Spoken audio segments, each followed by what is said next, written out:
Get behind me, Satan. Wow, those are pretty strong words that Jesus used to rebuke Peter. Now, Jesus had just revealed to them that he would be killed. He also said, though, and on the third day he would rise. Of course, Peter immediately hears that Jesus is saying he's going to be killed. And his impulse is, no, I don't want that to happen to you.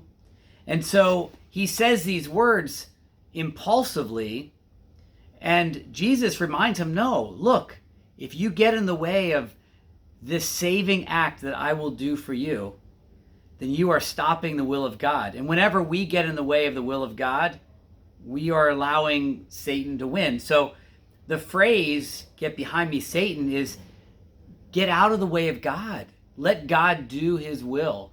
And even though sometimes his will can be difficult and hard, always the best always comes out of his will.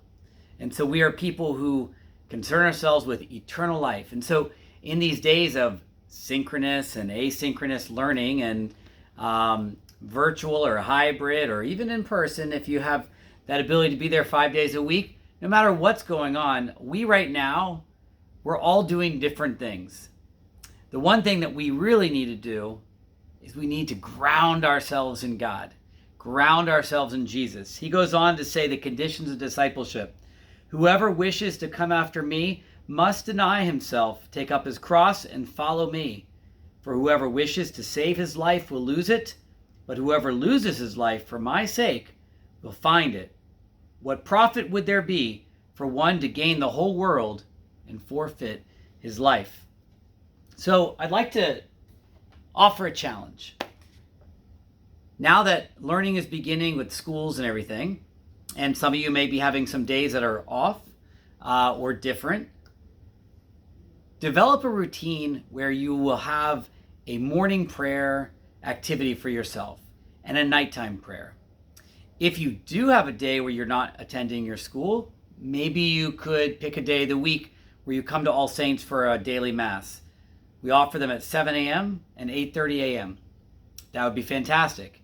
Or maybe you could pick a day or two where you'd like to pray the rosary or the Divine Mercy Chaplet even at 3 o'clock.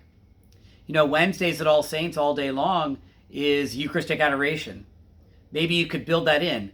Like you have classes built in at certain times, have prayer segments or moments built in at certain times so that this year we can take advantage of all this craziness.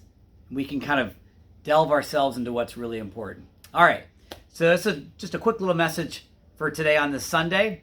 But I also wanted to tell you that the movie that we're going to go see next Sunday, the September 13th, or that's 2 Sundays from now, there's a tie, okay? So I'm going to put one more vote poll here. It's either Raiders of the Lost Ark or the first Harry Potter movie, okay? So Jurassic Park, that one lost, but the other two are like neck and neck. They're exactly tied. So go ahead and vote for that. And I've also listed some of the other upcoming events that we have coming up. Some really great virtual and live options. So definitely looking forward to seeing everyone soon, whether it be on a screen, on Zoom, or whether it be in person. Have a great week. God bless you.